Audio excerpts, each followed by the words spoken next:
Muy buen día a todas y a todos. Muchas gracias por estar en esta segunda conferencia magistral del coloquio del Programa Único de Especializaciones en Economía. Hoy la conferencia magistral será sobre género y pandemia. La impartirá la doctora Ana Luisa Matos de Oliveira. En un momento la presentaré. Antes quiero darle la palabra al doctor Luis Gómez Oliver, el jefe de la División de Estudios de Posgrado de la Facultad de Economía. Doctor. Muchas gracias, Ariel. Pues me da mucho gusto estar nuevamente con ustedes en este coloquio. La verdad que está resultando muy interesante. Y desde luego damos la bienvenida a la doctora Ana Luisa Matos de Oliveira, que va a tocar un tema que es muy relevante en el mundo, en el país, en la universidad y en nuestra facultad. Tenemos la fortuna de que tenemos una especialización en género, donde la doctora Virginia es la coordinadora, a quien también agradecemos su conducción y la saludamos con mucho gusto, así como al ingeniero Garrido, que está a cargo de los temas de cómputo, el apoyo de la maestra Laura Lázaro, y la bienvenida a todos los asistentes a este coloquio de parte de la Facultad de Economía y del posgrado en Economía.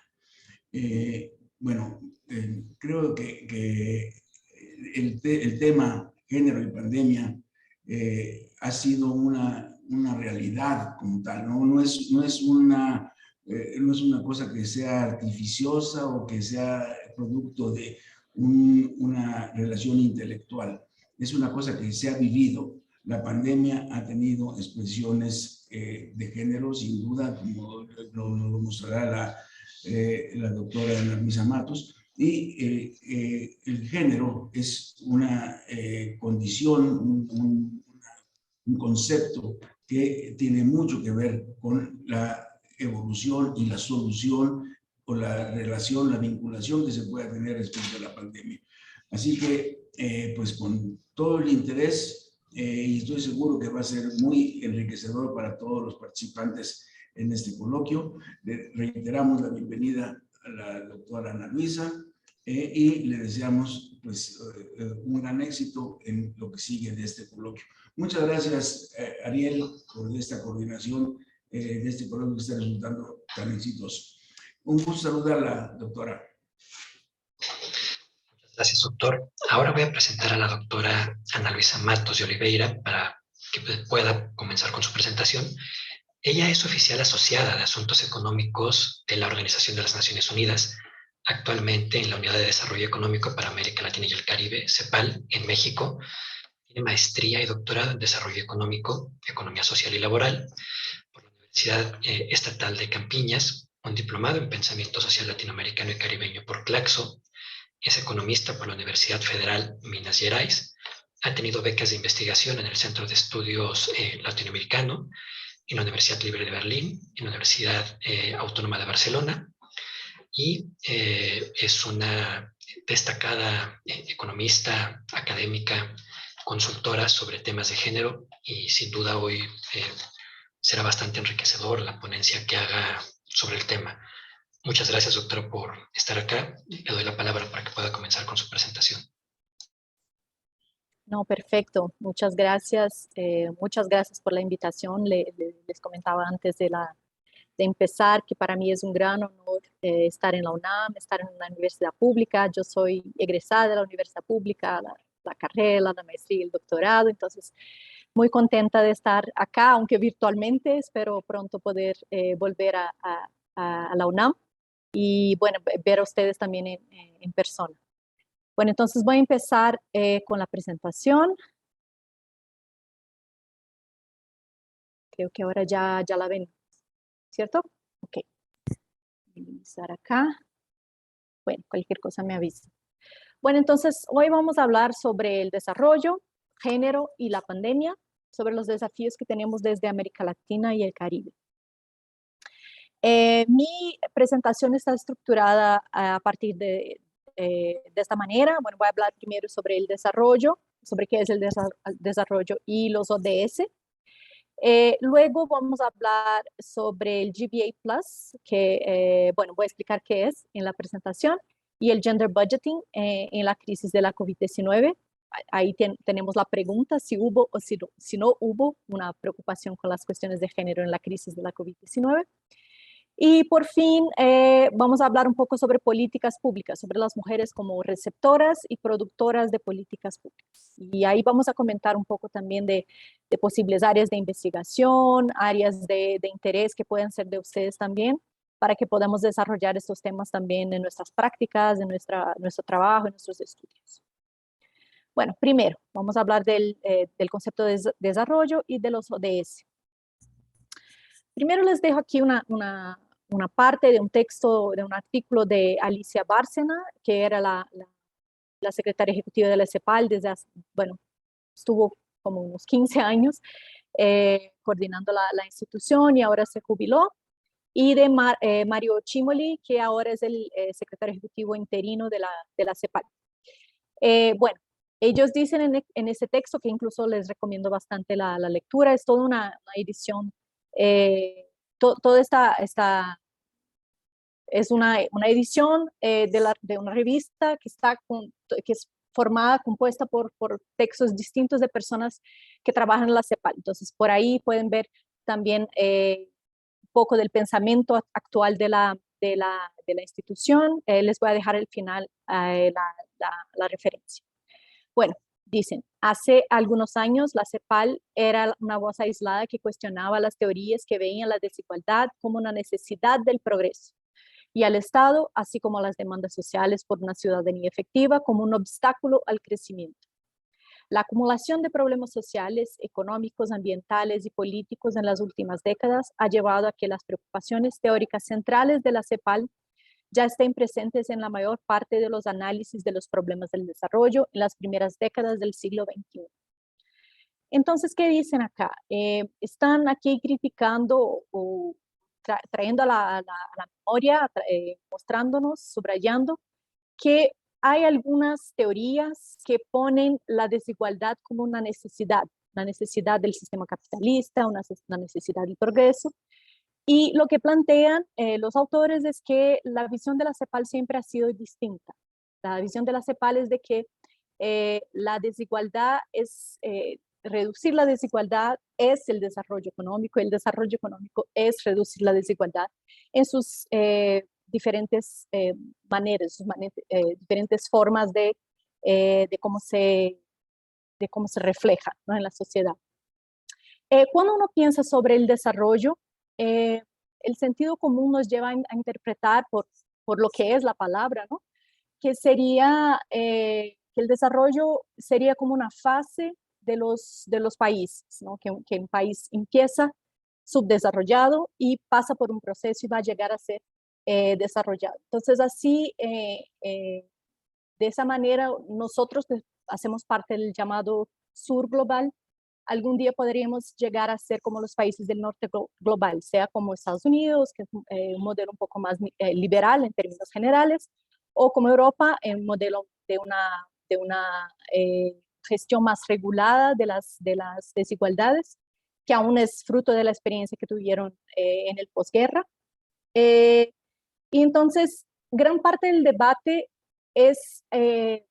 va a partir de la idea de cómo lograr llegar a ser como son los países del norte global.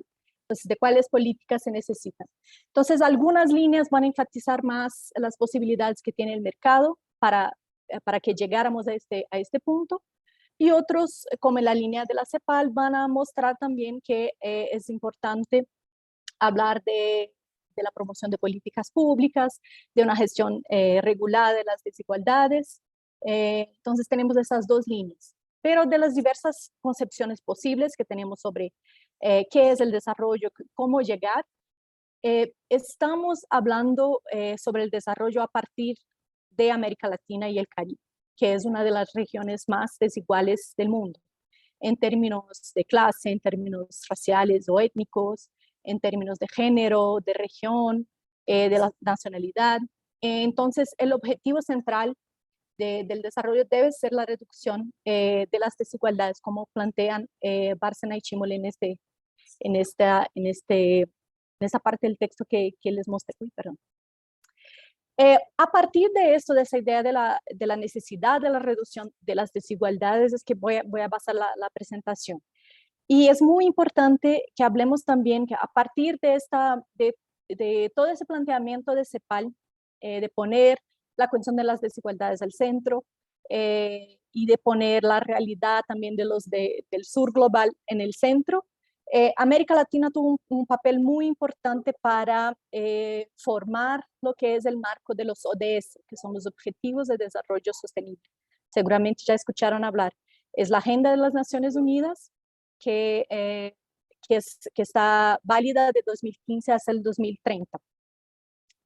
Los Objetivos de Desarrollo Sostenible son esos 17 que vemos acá en la pantalla, y están compuestos también por otros subobjetivos que llegan a 169, si no me equivoco. Aquí para el tema de nuestra charla hoy, tenemos aquí el objetivo, el ODS 5, que es relativo a la igualdad de género, pero desde Naciones Unidas se interpreta que es necesario mirar la cuestión de la igualdad de género como una cuestión transversal. O sea, si uno va a hablar de igualdad de género, eso no tiene que ver solamente con el objetivo 5, sino tiene que ver también con el 1, el 2, el 3, con todos. Porque, por ejemplo, si uno mira el ODS 1, que es el fin de la pobreza, si uno mira el género de las personas que están en la pobreza, va a ver que las mujeres son más representativas ahí. Entonces, hablar de igualdad de género tiene que ver también con el ODS 1. O, por ejemplo, el 10 también, reducción de las desigualdades, también tiene todo que ver con la igualdad de género también, ¿no? Entonces, todos esos objetivos tienen que tener una mirada de género para que lleguemos a construir una nueva sociedad. Y para hablar de qué es la cuestión de género o cuál es el problema de la cuestión de género que podemos traer también a la economía, tenemos que hablar de la división sexual del trabajo. El término género nos muestra que hay una división sexual del trabajo en nuestras sociedades. Aquí en América Latina eso es bastante claro. Y por esta división sexual del trabajo, las mujeres están más vinculadas o son más responsabilizadas por el trabajo doméstico y el trabajo de cuidados. Y esos trabajos son muy devaluados en nuestra sociedad capitalista, ¿no? Porque cómo se pueden hacer de manera no remunerada, entonces no son visibilizados, no son vistos como algo importante, pero vamos a hablar de eso después. La pandemia nos mostró que esos servicios son fundamentales para la mantención de nuestra sociedad. Y aparte de la división sexual del trabajo, no impacta solamente en el hogar o en la división del trabajo en el hogar, sino que tiene también impactos en cómo se incorporan las mujeres en el mercado laboral, ¿no? Porque todas esas responsabilidades que tienen las mujeres en el hogar influyen a que estén menos disponibles para el trabajo remunerado fuera del hogar. Y también tenemos que muchos de esos estereotipos que tenemos en el hogar, como la mujer que tiene más talento para cuidar a los niños o para cuidar a los ancianos, eso se repite también en el mercado laboral, en que las mujeres están más presentes en el sector de salud, en el sector de educación y otros sectores también como el de trabajo doméstico remunerado. Entonces, esa es una cuestión fundamental para entender cómo se organiza las sociedades latinoamericanas. Y una cuestión muy importante es que los diferentes niveles de prestación pública, de políticas públicas, impactan bastante en las posibilidades que tienen las mujeres o que tienen las sociedades de disminuir estas desigualdades o hacer con que esta división sexual del trabajo esté menos reforzada. Porque si el Estado brinda poco apoyo a la provisión del cuidado, como guarderías, como instituciones de larga estancia para personas mayores y otras políticas públicas posibles, como es el caso de América Latina, es la apropiación del trabajo gratuito femenino lo que mantiene la sociedad, ¿no? porque alguien lo tiene que hacer. Si el Estado no lo hace, alguien lo tiene que hacer, por lo general las mujeres. Y este tema, como les comentaba, tiene varias implicaciones para las mujeres. Menor y peor participación económica, bajos ingresos, sobrecarga de trabajo, porque en muchos países, si uno suma las horas que las mujeres trabajan fuera del hogar y dentro del hogar, trabajan más que los hombres, aunque los hombres trabajen más horas en el trabajo remunerado. Y eso también lleva a que se amplíe la diferencia entre las mujeres. Si uno piensa en las posibilidades que tiene una mujer de clase alta, que puede como tercerizar su servicio doméstico a otra persona, por lo general otra mujer, ella lo puede hacer y puede salir adelante y aumentar el gap ahí entre clases, ¿no? entre las clases, entre las mujeres.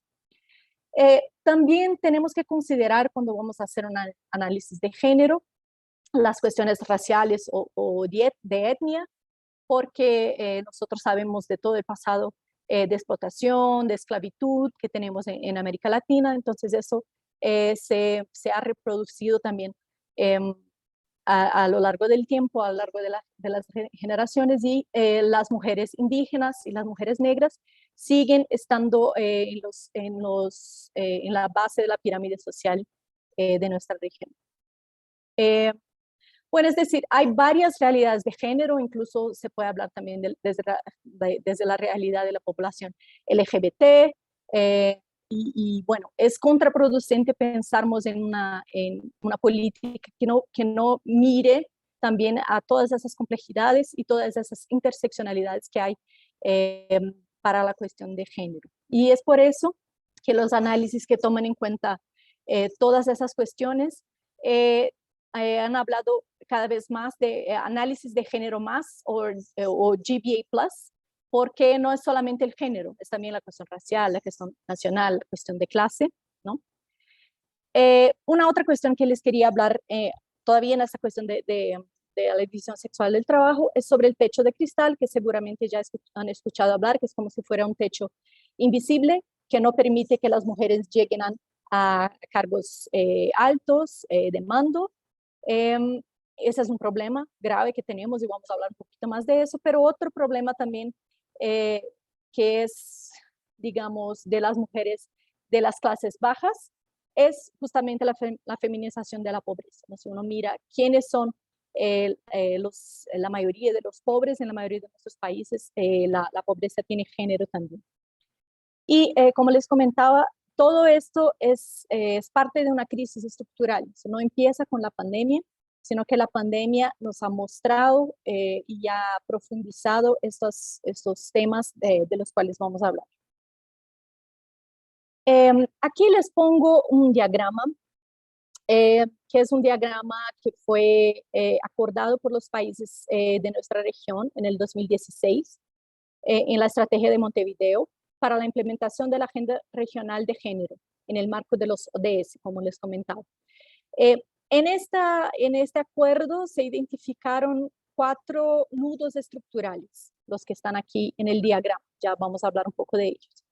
Esos 4 nudos, ellos atraviesan el conjunto de los ODS y se combinan para disminuir la autonomía económica, la autonomía física y la autonomía en la toma de decisiones de mujeres y de niñas. Y todas las múltiples crisis que ha generado la COVID-19 van a profundizar estos nudos estructurales. Entonces, ¿cuáles son los 4 nudos estructurales a partir de esa estrategia de Montevideo? Bueno, la primera es la que les hablaba, de la división sexual del trabajo, que tiene que ver con que las mujeres sean responsabilizadas socialmente por el trabajo doméstico y el trabajo de cuidados. Eso tiene una serie de implicaciones para las mujeres de manera estructural y más durante la pandemia de la COVID-19, vamos a hablar de ello. La otra cuestión son los patrones culturales patriarcales que llevan a que las mujeres estén más vulnerables a violencia de género, al feminicidio, pero también a prejuicios, ¿no? que también de alguna manera conforman la manera como las mujeres se insertan en la sociedad. La concentración del poder, Vamos a ver algunos datos sobre esto en nuestra región, cómo está concentrado el poder por acá, y las cuestiones relativas a la desigualdad socioeconómica y la pobreza. Entonces vamos a hablar también de ese tema.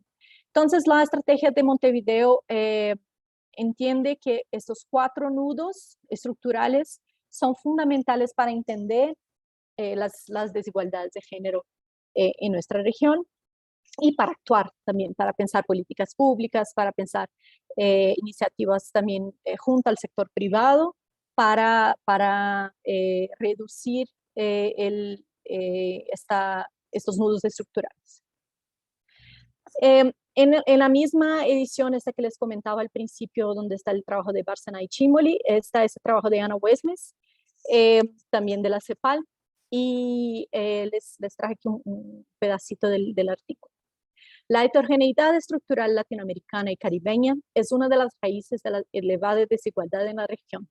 Se expresa en un alto porcentaje de informalidad en el empleo total y las diferencias en productividad y las asimetrías de, por una parte, las micro, pequeñas y medianas empresas frente a, por la otra, las grandes firmas en un mismo país o región.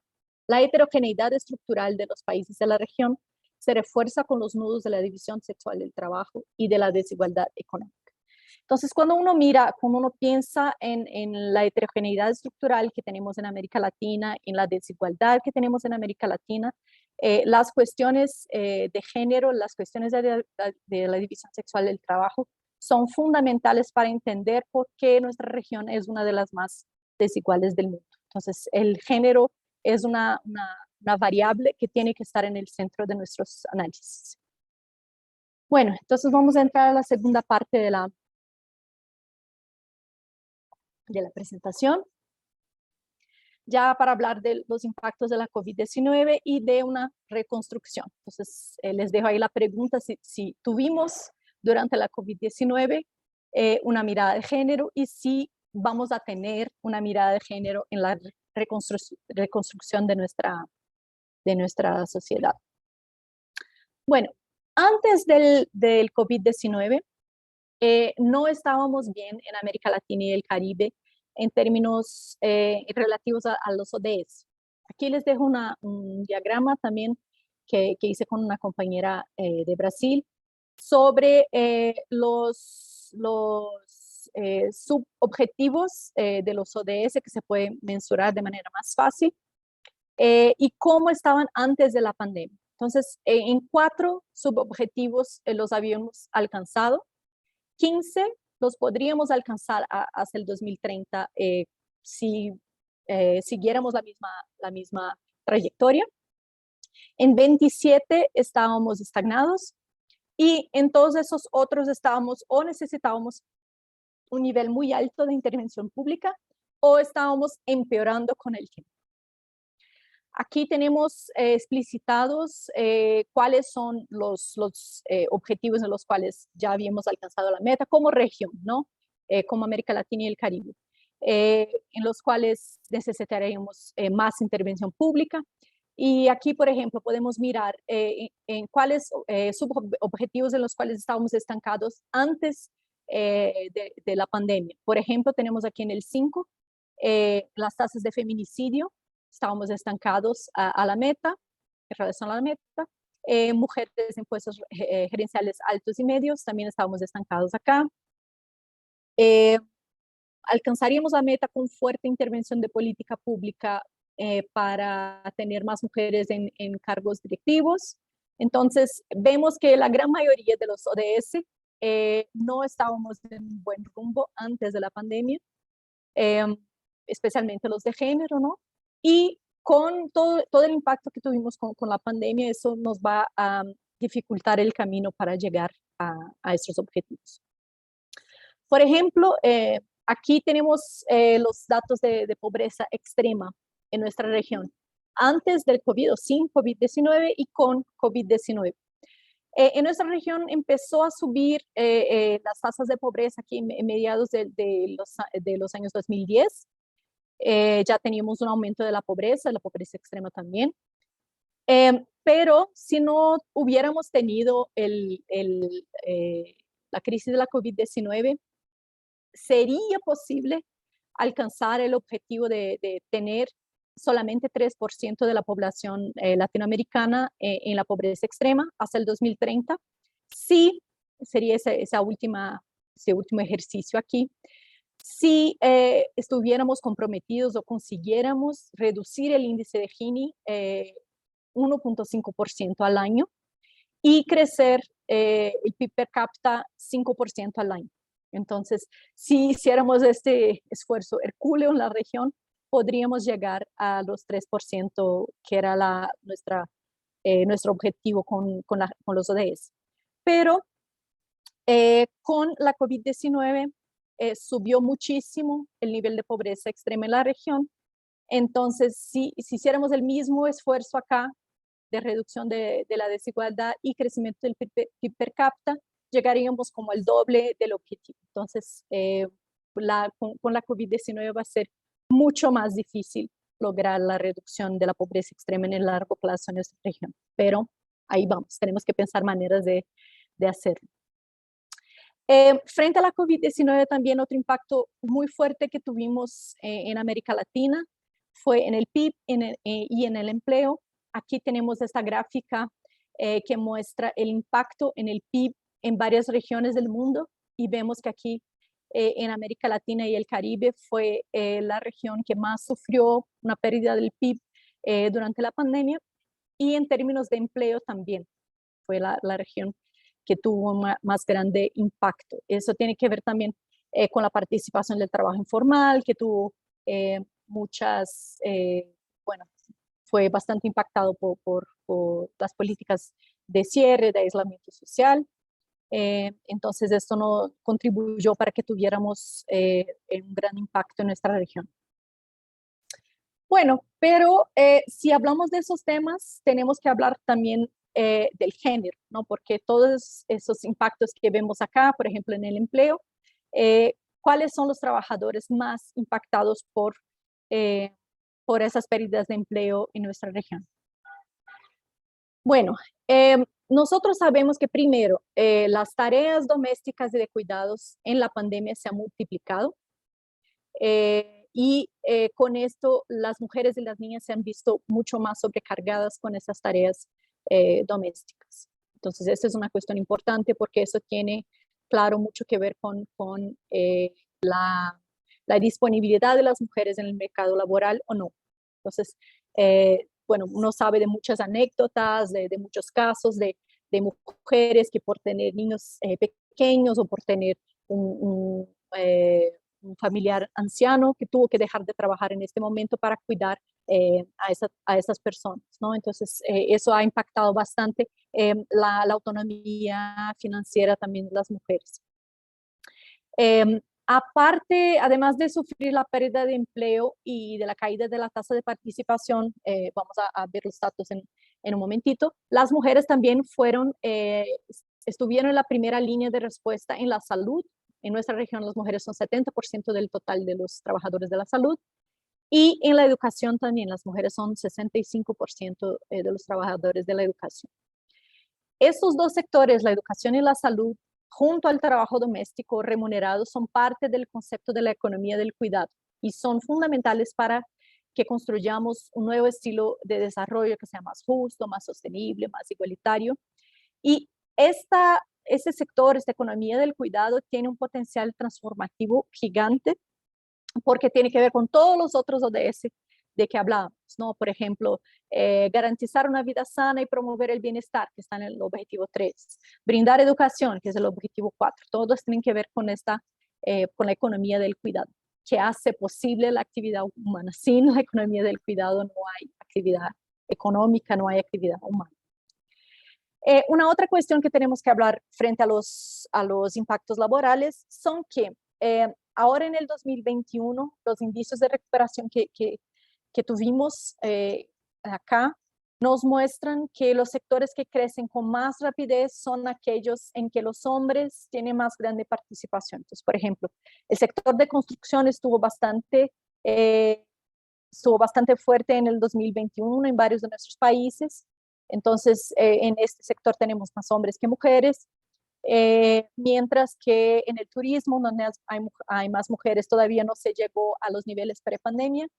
Y en el trabajo doméstico remunerado, donde también la gran mayoría de las trabajadoras son mujeres, tenemos una recuperación más lenta. Entonces, tenemos que mirar la crisis, qué pasó en la crisis, quién perdió más trabajo, pero también ahora en la recuperación, cuáles son los sectores que se recuperan de manera más fácil y cuál es el género de los trabajadores que están en estos sectores también. ¿Se acuerdan que yo les comentaba al principio que la división sexual del trabajo no tiene que ver solamente con cosas que pasan en el hogar, pero también tenemos una reproducción de estigmas, de prejuicios, también en la inserción de las mujeres y los hombres en el mercado laboral. Entonces, hay una diferenciación de género en muchos de los sectores.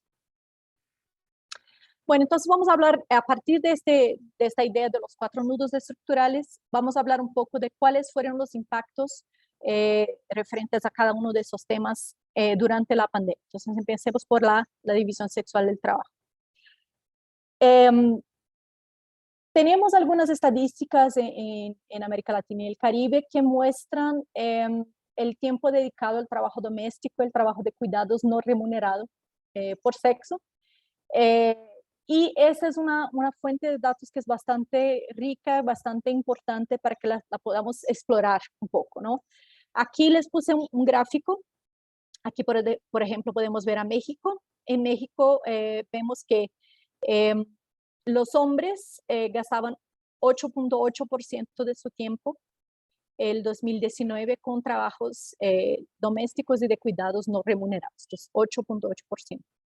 Mientras las mujeres mexicanas, 24%, entonces casi un cuarto del tiempo total y el triple de lo que gastan los hombres, más o menos. Entonces, por aquí vemos la desigualdad de género. Tenemos otros datos en otros países que muestran una diferencia todavía más grande. Por ejemplo, Guatemala, de 2 a 15%.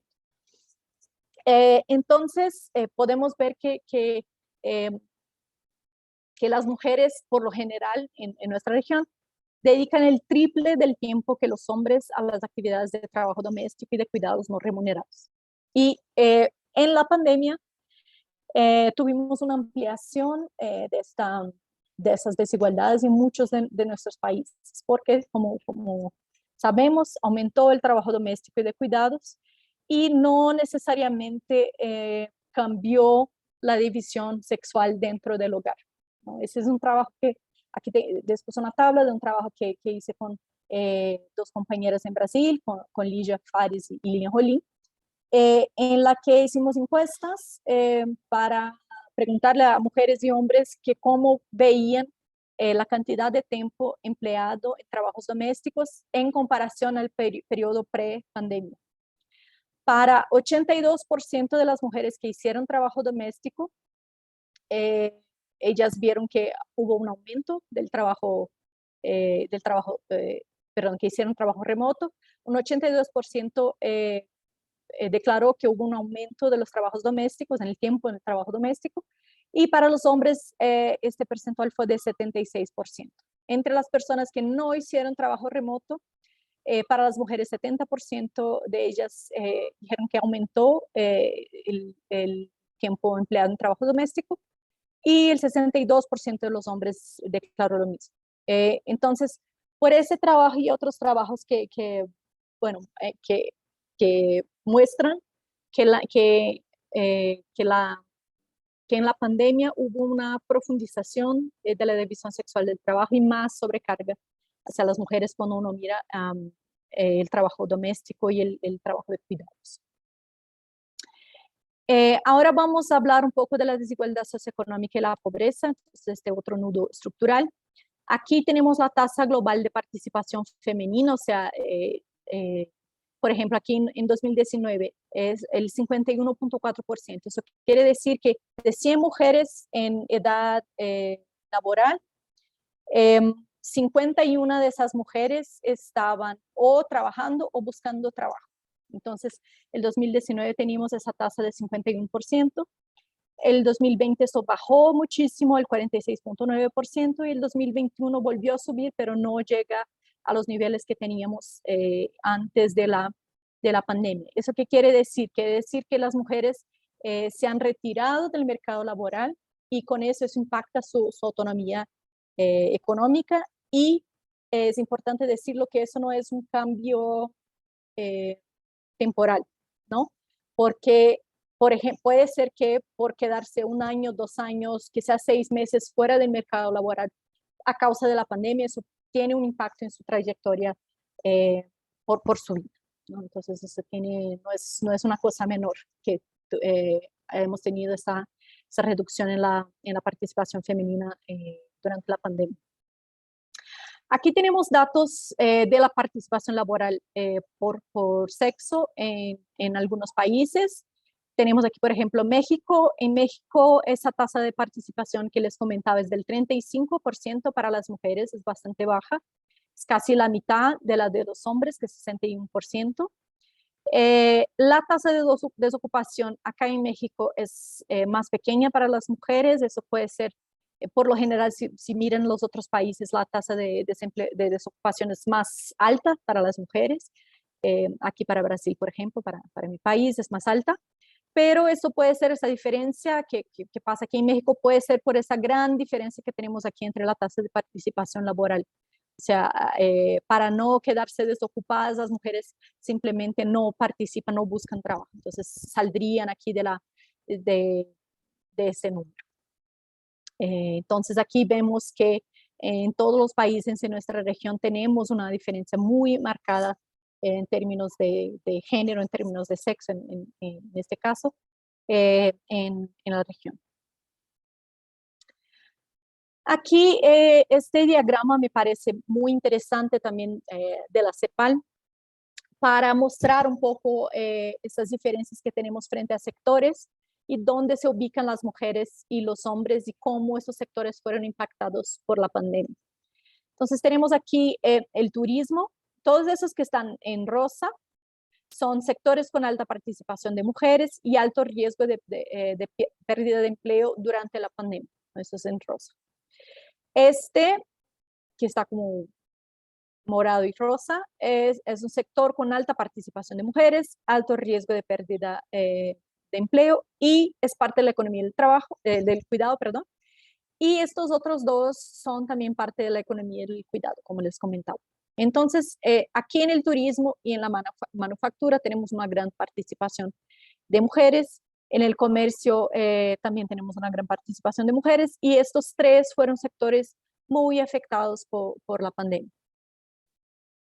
Luego les voy a mostrar un poco la diferenciación aquí en el turismo, de cómo están ubicados los hombres y las mujeres en el sector del turismo en el Caribe.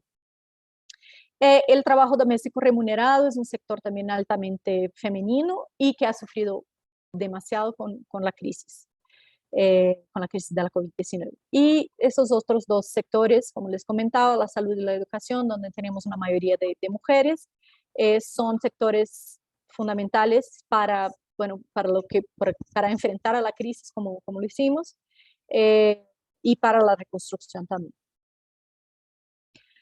Aquí en esta gráfica no me interesa tanto los números aquí de la caída del PIB porque es un dato que ya lo hemos revisado, pero me interesa más este análisis que hicieron, que fue hecho acá por la CEPAL, que sería aquí en América Latina, dividieron los sectores en sectores de bajo riesgo de pérdida de empleo, medio riesgo de pérdida de empleo y alto riesgo.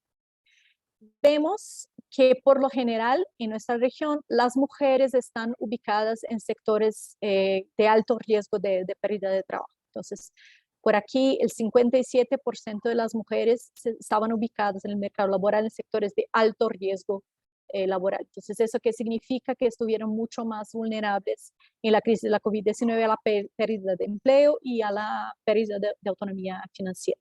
Mientras los hombres aquí, el 40% de los hombres estaban en sectores también de alto riesgo de pérdida de trabajo. Aquí para México eso se profundiza. Si leo bien, son 65% de las mujeres en sectores de alto riesgo de pérdida de empleo, y los hombres 45, 44.9. Entonces aquí se profundiza un poco esa diferencia. Aquí no lo voy a mostrar. Este gráfico, como les comentaba antes, sabemos que los países del Caribe se apoyan muchísimo en el turismo, y ese es un sector que se ha visto muchísimo afectado por la crisis, obviamente por las cuestiones que ustedes ya saben. Y, por ejemplo, aquí en Santa Lucía, el 20% de las mujeres que trabajaban en el país estaban ubicadas en el sector de turismo, frente a 13% de los hombres. Barbados, Jamaica, vemos que en los países de la región esta diferencia, esta división se mantiene. Con las mujeres son más representativas en el sector de turismo. Entonces, con la crisis también sufrieron más que los hombres en ese sentido. Aquí les traje una gráfica que muestra la proporción de mujeres en el sector de salud y la brecha salarial por género también. Vemos que aquí en morado, vemos que en todos los países analizados, las mujeres son mayoría en el sector de salud. Aquí en México son 67.5% de los trabajadores de salud son mujeres. Y aquí arriba vemos la diferencia entre la brecha salarial entre hombres y mujeres. Aquí en México llega el 21%, el único país en que tiene esto negativo, o sea que el salario promedio de las mujeres es más alto, es República Dominicana. Pero de resto llegamos hasta casi 33% en Panamá, de diferencia entre hombres y mujeres. O sea, aunque las mujeres sean la mayoría en el sector de salud, no llegan a alcanzar los puestos más altos con los salarios más altos en nuestra región. Bueno, yo veo que por el tiempo no voy a poder mostrar esta gráfica. Bueno, vamos al otro tema. Tenemos también la cuestión de los patrones culturales patriarcales, como les comentaba, que tiene que ver con la violencia de género y con prejuicios que sufren las mujeres. Los datos anteriores a la crisis de la COVID-19 muestran que tenemos una pandemia en la sombra, o una shadow pandemic, es el término, a nivel mundial y a nivel regional. En promedio, 1 de cada 3 mujeres en América Latina y el Caribe ha sido víctima de violencia física, psicológica o sexual por una persona que sea su pareja o su expareja. Y tenemos niveles muy altos de feminicidio en nuestra región. Aquí tenemos esa gráfica que muestra los números absolutos y las tasas de feminicidio. Tenemos tasas de feminicidio bastante altas aquí en Honduras. En México está en 1.4%. Y claro, Brasil y México tienen números absolutos bastante altos por también el tamaño de la población, pero no es excusable tampoco que tengamos esos niveles altos de feminicidio en nuestros países. En la crisis, por lo general, como la crisis de la COVID-19, hay un aumento del consumo de bebidas, un aumento de la frustración, y esto obviamente no justifica, pero ayuda a explicar un poco de por qué tenemos niveles más altos de violencia durante la pandemia. Al mismo tiempo que tenemos teóricamente este aumento de la violencia de género en la pandemia, también tuvimos un posible aumento de la subnotificación, porque bueno, los esfuerzos públicos estaban más concentrados a la crisis de la COVID-19, y por la característica de la pandemia, las mujeres también estuvieron más encerradas en sus familias y pudieron estar más vulnerables a la violencia también en ese periodo, y pudo haber sido más difícil buscar ayuda también y poner una queja. Y por fin, sobre la concentración del poder, nosotros sabemos que la concentración del poder es un problema muy grande en términos de género acá. Aquí les puse una gráfica de la proporción de mujeres que están en los parlamentos nacionales. Tenemos 3 países que tienen el 50% o más de mujeres en los parlamentos nacionales. Esos son Cuba, Nicaragua y México. Aquí mi país está muy por debajo del promedio, con 15%, una vergüenza.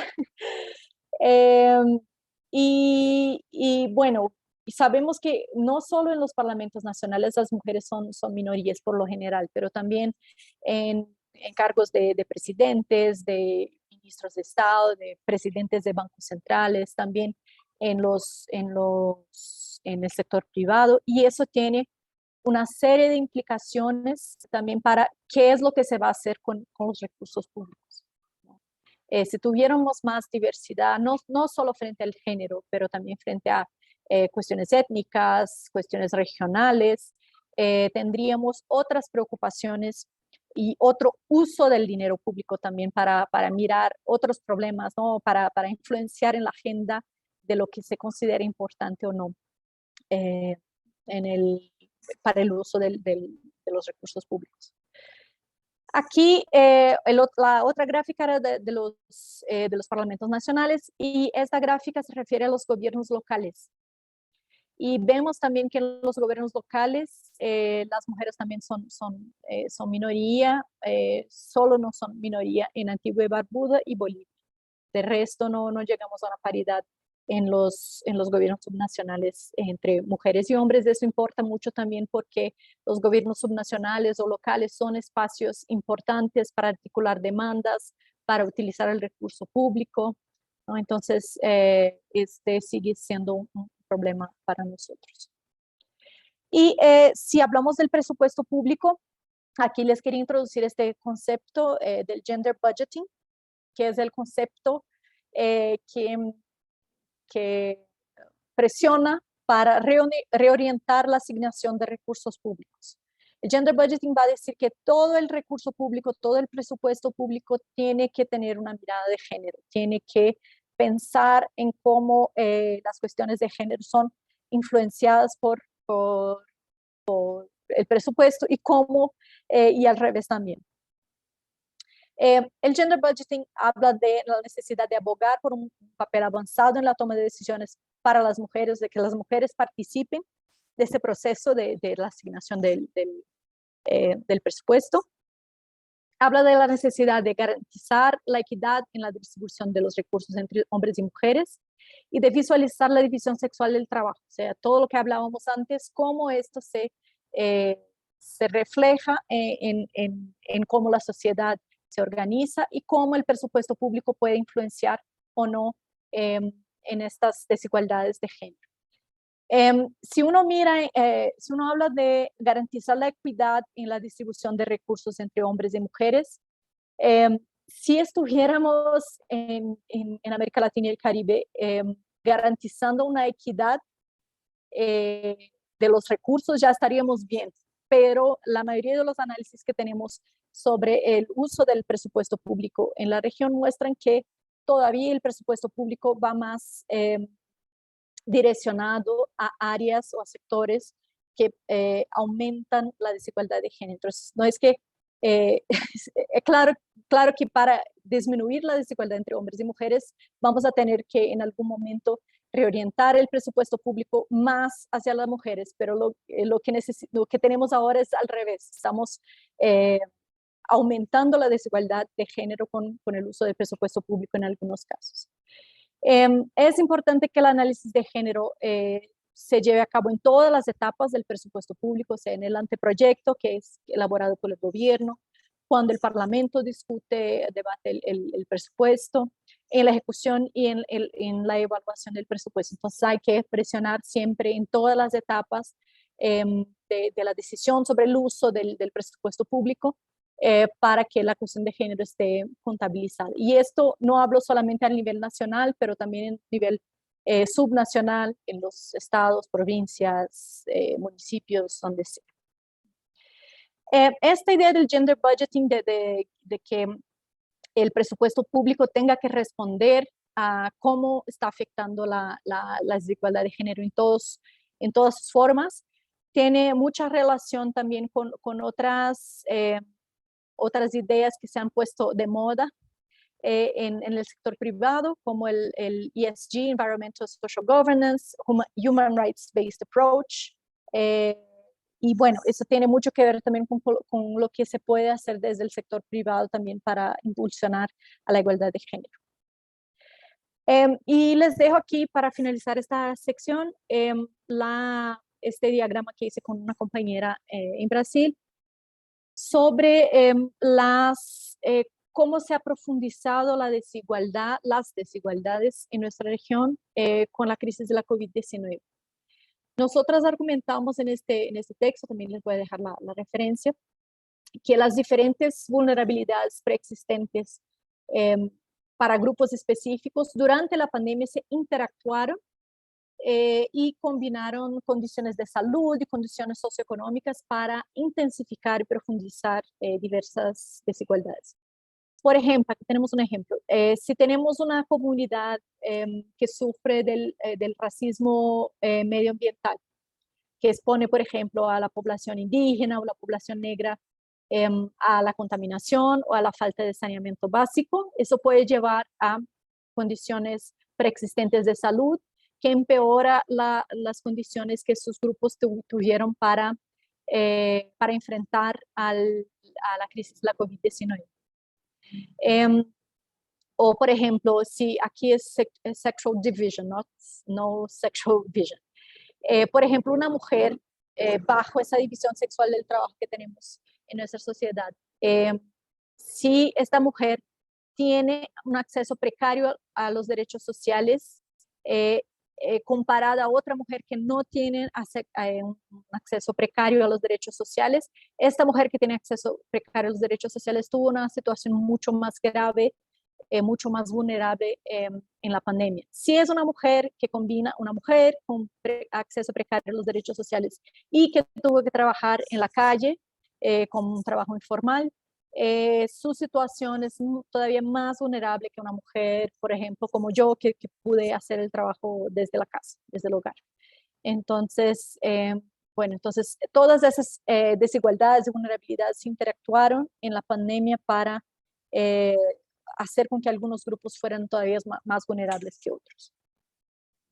Y por fin, muy rápidamente, que ya vamos pasado el tiempo, podemos hablar, me gustaría hablarles sobre las mujeres, ahí está, me perdonen por el portugués, el mujeres, las mujeres, como receptoras y productoras de las políticas públicas. Ya les voy a explicar qué quiero decir con eso. Un momentito para el lado.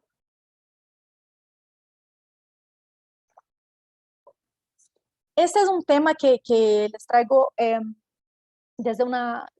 porque es una preocupación mía personal, de pensar cómo el género y las políticas públicas se interactúan, ¿no?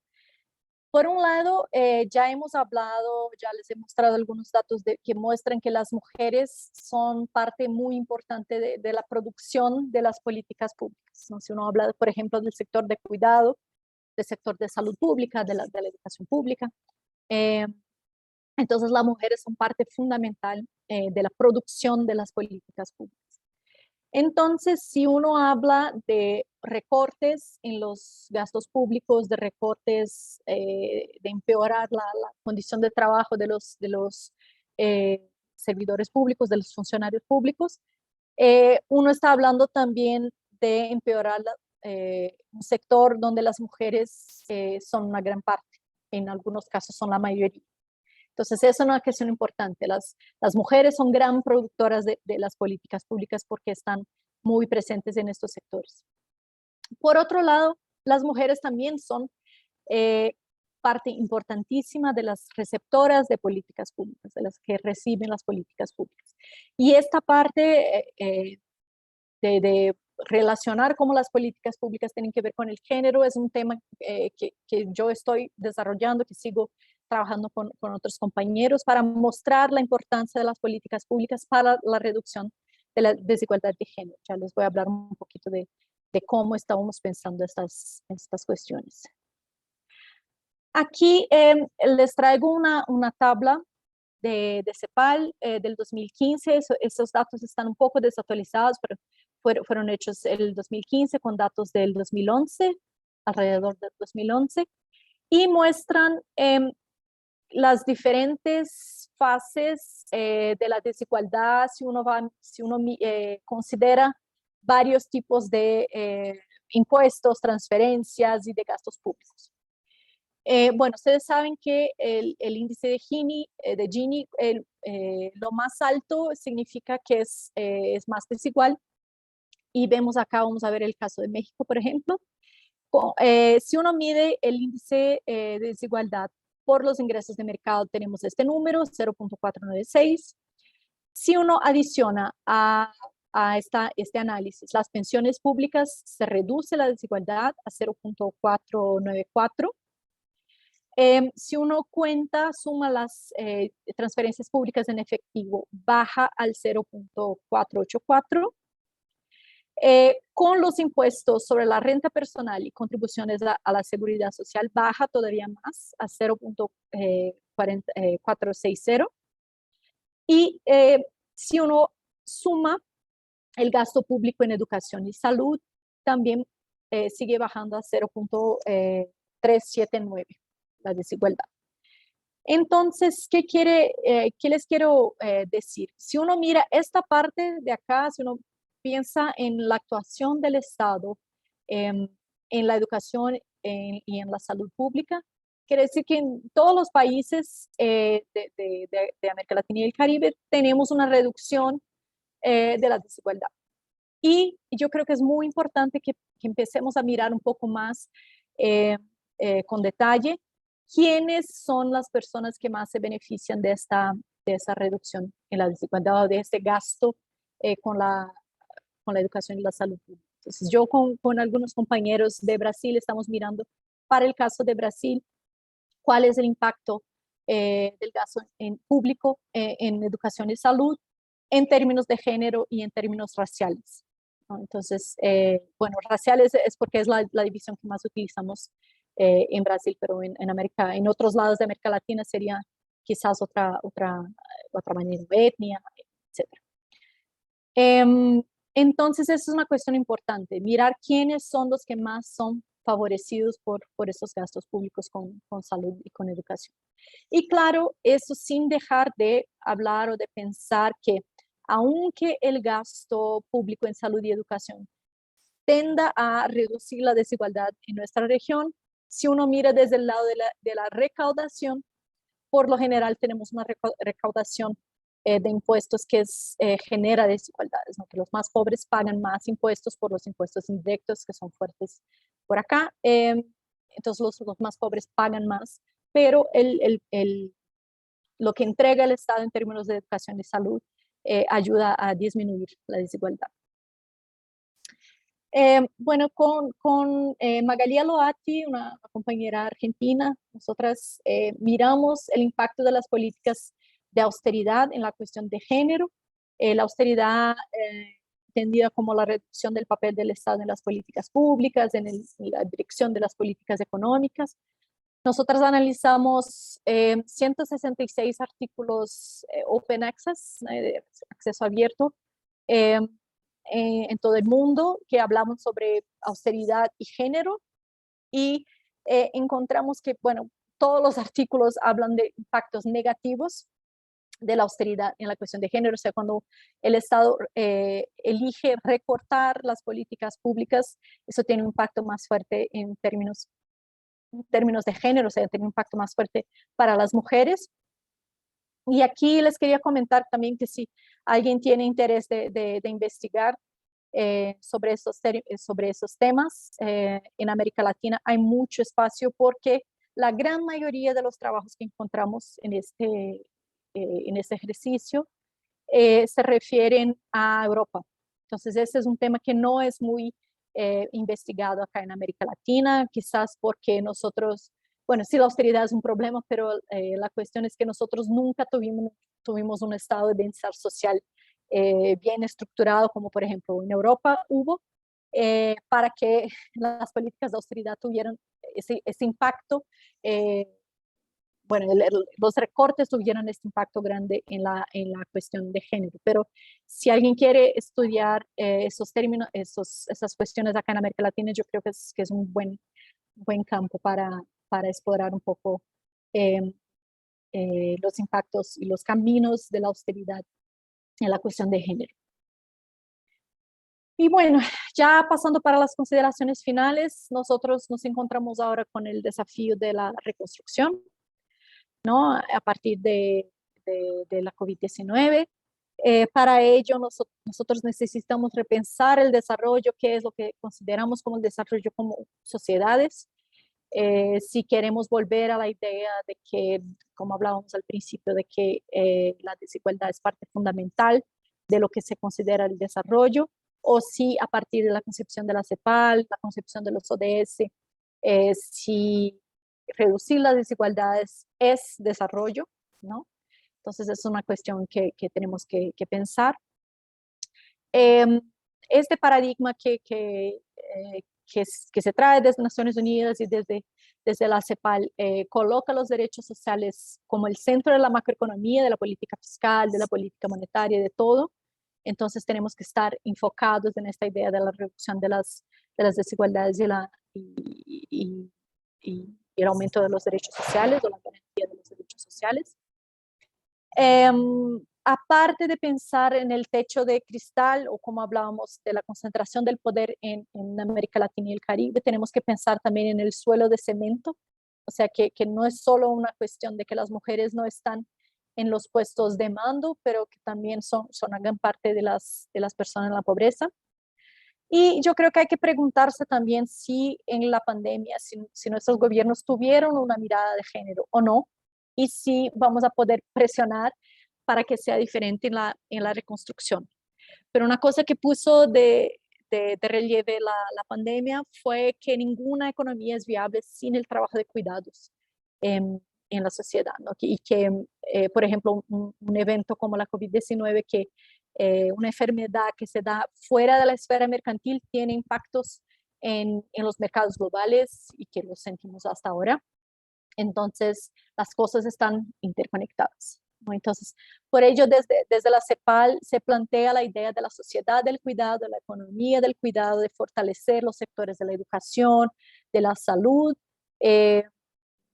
y como una manera también de reducir las desigualdades de género, desde el punto de vista de quiénes son los trabajadores, como les comentaba, de la salud y de la educación, y también de quiénes son los que más se utilizan o los que más necesitan la salud y la educación pública, por ejemplo, otros sectores del cuidado.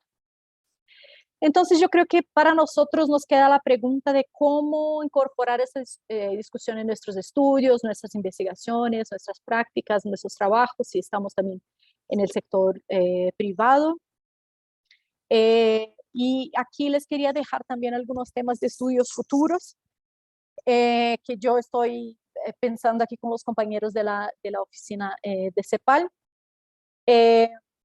Por ejemplo, hay algunos estudios cuando uno piensa la macroeconomía y el género, uno puede pensar, no, pero el género tiene que ver con política social. No, la política económica también tiene que ver con el género.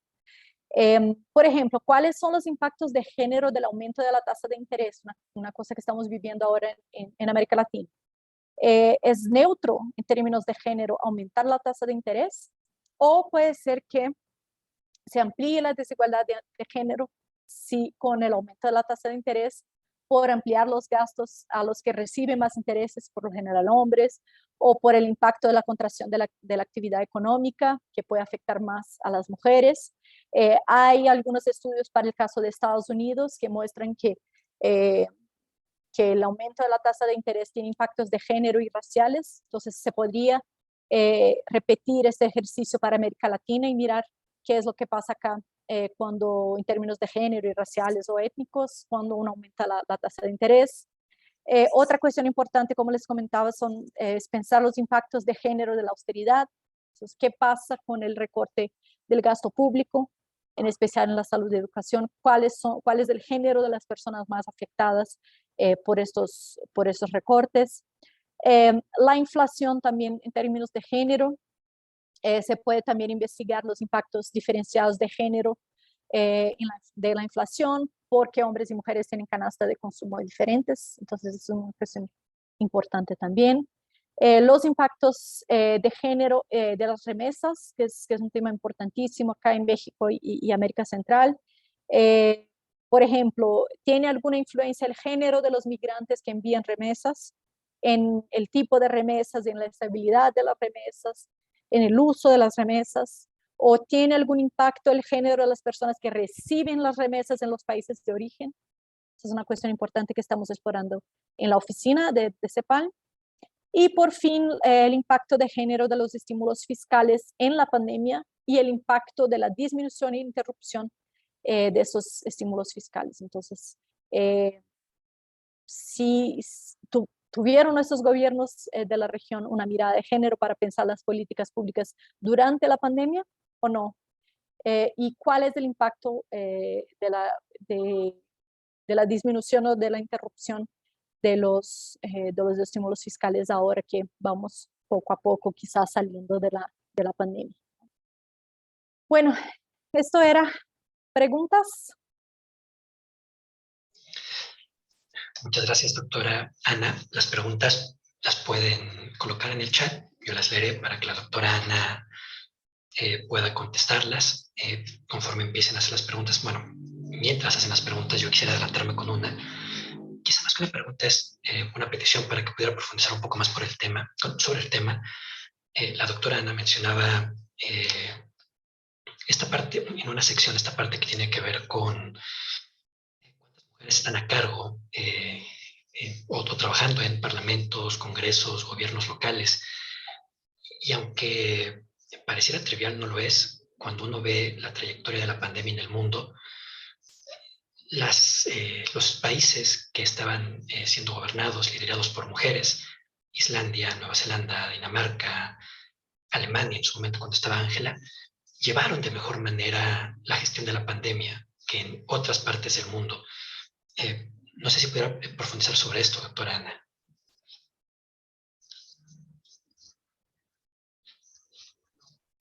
Sí, bueno, de hecho se habló bastante de manera, como anécdota, ¿no? Yo no he visto todavía trabajos académicos sobre esto, pero sí se ha hablado bastante de que las mujeres que estaban a cargo de algunos países, bueno, también son países con una condición un poco mejor también para enfrentar a la pandemia, pero sí tuvieron unas preocupaciones diferentes de muchos líderes hombres de otros países grandes también, como una preocupación de comunicar a los niños qué era lo que estaba pasando, ¿no? Que sufrieron tantísimo los niños con la pandemia por todo lo que sabemos. Sí tuvieron una mirada diferente. Yo no quiero ser aquí esencialista en ese sentido, pero sí eso muestra que tener una diversidad más grande de las personas que toman decisiones en nuestros países puede tener un impacto muy fuerte porque quizás van a pensar en cosas que personas del mismo perfil, de la misma formación, del mismo origen, no van a pensar. Entonces, esto es una cuestión importante, tener personas con perfil variado para poder tener otras cosas en la agenda. Entonces, sí es importante. Muchas gracias por la respuesta. Bueno, mientras llega alguna pregunta, recuerden que lo pueden hacer vía chat. Quisiera compartir la pantalla yo y mostrar, digamos que de manera adelantada puede ser, justo dando tiempo a que llegue alguna pregunta. Mostrar el reconocimiento que, bueno, en breve le haremos llegar a su correo electrónico, justo por la valiosa conferencia magistral que nos ha dado, la charla que nos ha dado el día de hoy. Estamos realmente muy agradecidos que nos enseñe un poco del trabajo que viene haciendo en CEPAL con colegas de usted. Entonces, realmente para nosotros es increíble que pueda estar acá comentando este tipo de temas y esperamos que no sea la última vez, que podamos vernos más veces de manera virtual, pero también presencial, justo como comentaba, el intercambio que hay entre la escuela pública e instituciones como CEPAL o alguna otra agencia de Naciones Unidas siempre es importante. Perfecto. Muchas gracias. Bueno, hay una hay una comunicación en el chat. Es una pregunta, comentario de Gabriela Juárez Faustino. ¿Es posible que nos hable un poco sobre la feminización de la pobreza? Claro. Sí, bueno, como les comentaba, si uno mira el género de las personas que están en la pobreza, uno ve una gran participación de las mujeres en este grupo, ¿no? De los pobres o de los extremadamente pobres, bueno, en el mundo, no es algo que sea único de nuestra región.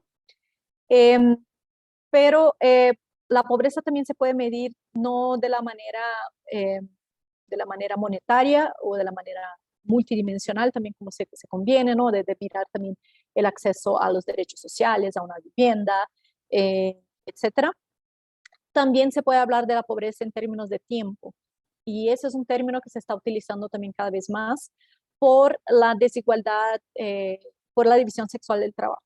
Porque la pobreza del tiempo quiere decir que las mujeres gastan mucho más tiempo con los trabajos no remunerados, trabajo doméstico, el trabajo de cuidados, y eso tiene una serie de implicaciones para su trabajo remunerado también, entonces para su autonomía económica. Entonces, si uno habla de reducción de la pobreza, eso es un tema que tiene todo que ver con la reducción de la desigualdad de género también, porque las mujeres están más representadas en este grupo y bueno, y hay que mirar la pobreza, como les comenté, de una manera multidimensional, no solo la cuestión monetaria, pero también la cuestión de los derechos sociales y también la cuestión de tiempo, que las mujeres gastan mucho más tiempo con actividades no remuneradas que los hombres. Muchas gracias, doctora. Hay otra pregunta de Luisa. Debido a los recortes presupuestales y austeridad del Estado, ¿es posible hablar de violencia económica institucional contra las mujeres? Para este artículo que escribí con Magali Aloati, yo me acuerdo haber leído un artículo, ahora no me acuerdo el nombre de los autores, pero ahí está en la referencia de nuestro artículo. El artículo habla de una violencia sancionada por el Estado hacia las mujeres. El artículo hablaba de esto específicamente para hablar, al analizar los recortes en las políticas contra la violencia de género. Entonces, la idea del artículo era, si el Estado recorta las políticas que deberían reducir la desigualdad de género, entonces el Estado sanciona la violencia contra las mujeres.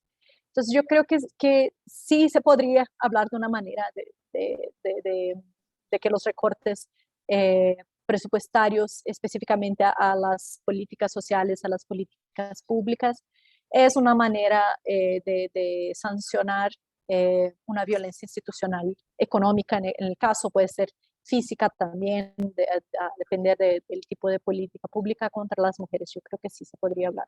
Okay. Muchas gracias, doctora. Hay otra pregunta de Irlanda. ¿Cómo se podría vincular la violencia feminicida con la crisis de pandemia? Bueno, como les comentaba, en periodos de crisis como el que enfrentamos, hay mucho más frustración, hay mucho más desempleo, hay mucho más inseguridad. Entonces, hay una situación ya por sí que ya aumenta las tensiones en el hogar y puede ser que haga estallar un comportamiento violento o aumente un comportamiento violento de una persona, de una pareja, de una expareja, de lo que sea. También por la pandemia hay varios datos que muestran el aumento del consumo de alcohol. También por la pandemia estuvieron encerradas las mujeres en la casa, bueno, las familias en la casa, entonces había más espacio para comportamientos violentos y menos chance para pedir ayuda.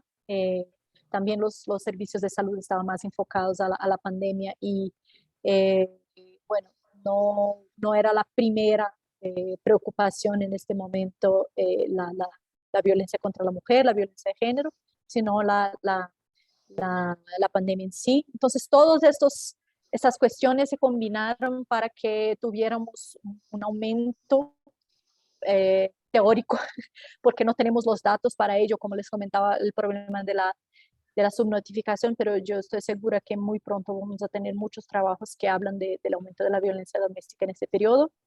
Entonces, tenemos todo el contexto para que se amplíe la desigualdad. Pero claro, nada de lo que estoy diciendo justifica o excusa al aumento de la violencia, es solo una manera de entender por qué puede que haya aumentado la violencia de género durante la pandemia.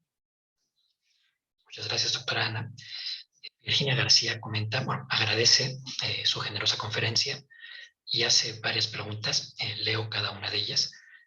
La primera, ¿cómo pensar la recuperación en nuestra región cuando tenemos el paradigma de desarrollo de parecernos en estilo de vida a Europa y Estados Unidos?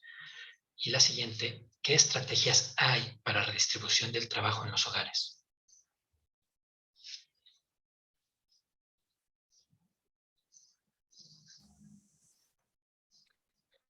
Bueno, sí, esta cuestión, lo que les comentaba al principio, ¿no? que todavía tenemos la idea de que el norte global es donde queremos llegar, ¿no? La idea de que tenemos que ser copias del norte, sea más general en Estados Unidos, sea un modelo más lado como Europa, pero siempre está la idea de que tenemos que ser como el otro, ¿no? Esa es una cuestión que se ha... ¿Escuchan? Sí, sí, ¿Me sí, te escuchan? escuchamos, te escuchamos. Ok. Bueno, que los muchos colectivos indígenas, muchos grupos indígenas ya han planteado que no tenemos que ser copias del norte, no tenemos que buscarse como los del norte, sino que podemos tener nuestra manera de ser propia, pero tampoco sin romantizar lo que son los índices socioeconómicos bajos, la baja calidad de vida o la baja cobertura de los servicios de saneamiento básico, transporte, las vidas en la ciudad, etcétera, etcétera. Entonces, no necesariamente el desarrollo tiene que ser mirar, hacer copias de lo que es el norte global. Podemos tener algo que sea nuestro y bueno, pero de cualquier manera tenemos que pensar en un modelo que sea de reducir esas desigualdades entre nosotros. Y la otra pregunta era... ¿Qué estrategias hay para la redistribución del trabajo en los hogares? Bueno, es una cuestión complicada porque desde mi punto de vista uno tiene que mirar esta cuestión de la redistribución del trabajo en el hogar, no desde el punto de vista individual o desde la familia, porque no puede ser una solución individual, ¿no? Tiene que ser algo colectivo, algo que venga de la sociedad, del Estado, algo que sea más formalizado. Eh, pero sí funciona mejor, por lo general son más igualitarias las sociedades en que eh, eh, el Estado tiene una presencia más fuerte en la provisión de las políticas públicas. Entonces, esta sí puede ser una estrategia, o estrategias de campañas de concientización desde los niños, ¿no? Porque eso es una cosa que vamos aprendiendo desde pequeños, que las niñas juegan con cositas de la casa, de la cocina, y los niños están afuera con la pelota y eso.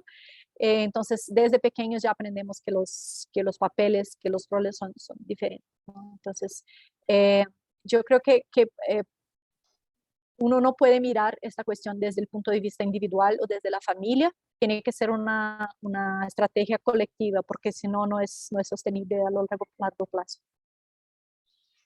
Muchas gracias, doctora. Y hay una pregunta más, será la última que tenemos. Con esto cerraríamos la sesión. Es una pregunta de cielo, Yolatl. ¿Existe alguna propuesta de política fiscal con perspectiva de género? Sí, se está incorporando cada vez más la cuestión de género también en la política macroeconómica, ¿no? En la mirada, como les contaba, en la política monetaria, en la política fiscal, incluso en la política cambiaria, no puse en la diapositiva, pero también se puede pensar también los impactos de devaluación, evaluación del cambio en la cuestión de género. Bueno, hay algunas políticas y los países están cada vez más preocupados con esto, en el sentido de mostrarle a la población y mostrarle a la comunidad internacional de que están teniendo en cuenta la cuestión de género en sus políticas. Cuando uno habla de política fiscal, está hablando de la recaudación y del gasto público. Para el gasto público, para el presupuesto público, ya muchos países ya están utilizando lo que les contaba del gender budgeting, de mostrar cómo en cada etapa del gasto público, en cada política pública, en cada gasto, se está impactando la cuestión de género. Entonces ya, bueno, el ejemplo de Brasil conozco un poco más. Ya en Brasil tenemos un documento que es, a cada año se publica con los impactos de género del presupuesto público, que estaría ahí dentro de la política fiscal. Seguramente acá en México y en otros países de la región también tienen alguna experiencia similar. Muchas gracias, doctora. Y bueno, como lo comentaba, cerramos la sesión. De nueva cuenta, quiero agradecerle por estar acá, fue muy importante para nosotros. También quiero agradecer a toda la especialización del género en la economía completa, a todas sus profesoras, a sus estudiantes, ya que han facilitado que la sesión se haya podido llevar a cabo. Muchas gracias a usted, muchas gracias a la especialización completa. Yo espero que no sea la primera ni última vez que nos veamos, que sean muchas más. No queda más que seguir agradeciéndole. Muchas gracias. No, gracias a ustedes. Me gustaría dejarles una última frase aquí de un economista que me gusta bastante. Ya les muestro acá. Es Jayati Ghosh. Ella escribió que las economistas feministas han argumentado durante mucho tiempo que el propósito de una economía es apoyar la supervivencia y el florecimiento de la vida en todas sus formas. Esto puede parecer obvio, pero invierte la visión predominante que implícitamente asume la causa contraria. La economía funciona de acuerdo a sus propias leyes, las cuales deben ser respetadas por los meros actores humanos. Sin embargo, la economía, sus mercados, sus diversas formas institucionales son creaciones humanas que también pueden ser revisadas y remodeladas de acuerdo con la voluntad democrática. Eso significa que las políticas económicas pueden y deben estar alineadas con objetivos sociales y ambientales. Ahí les dejo con esa frase de Jayati Ghosh. Muchísimas gracias por la invitación. Gracias a usted, doctora. Muchas gracias. Hasta luego.